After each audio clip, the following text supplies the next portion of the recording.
Hello mga Koreanatics. So ngayon ay gagawa tayo ng tanghalian. Ang kanin dito ay tanghalian lang. Umaga, gabi, more on pasta, more on tinapay. So i-oven natin siya. Niluto ko na siya tapos ilalagay ko sa oven para mag-brown. Palalambutin muna natin, tapos yung tubig, yung sabaw ng pinaglagaan natin ng manok ay yun ang isasabaw natin sa kanin. So since dalawa lang kami, yan lang.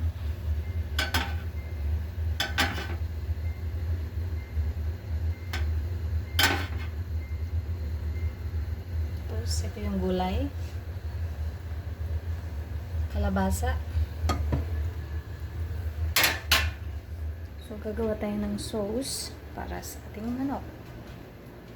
Lalagyan natin sa oven para mag-brownish siya. Hindi lang yung parang laga. Una, pinalambot muna natin yung manok. So, ngayon, gagawa tayo ng sauce.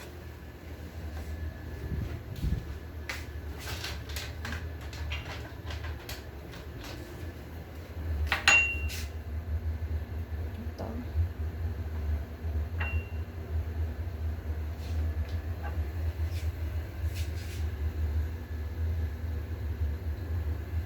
Sauce.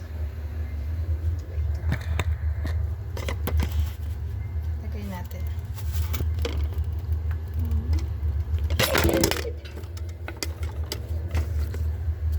Naglaglag pa. Para hindi makita. Kasi may ano. So, okay na. Ito yung sauce natin.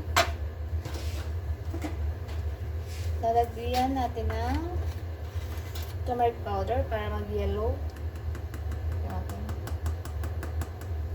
Oof! Shit! Init! Ramat ka ha.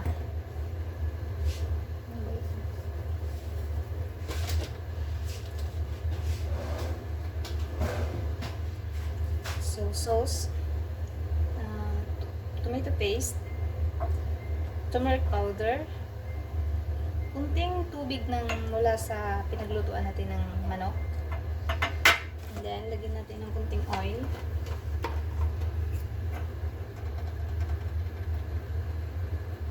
okay.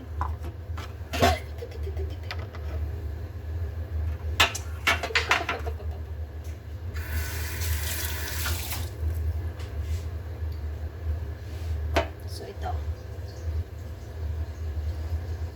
papahid na natin sa ating manok.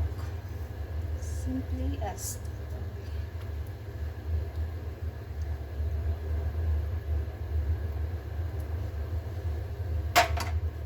paso ako, ang sakit na no.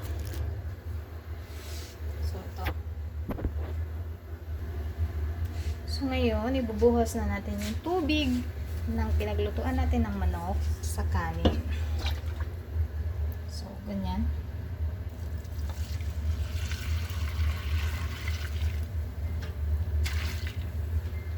Para yung kanin natin malasa na siya. Parang may magic sarap.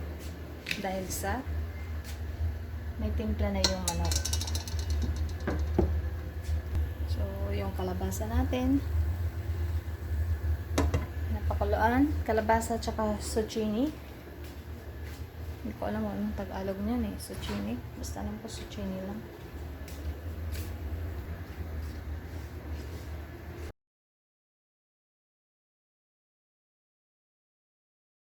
Rice natin, lagyan ng toppings. Ayan.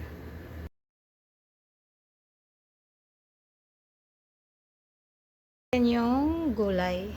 Zucchini, patatas, tsaka kalabasa.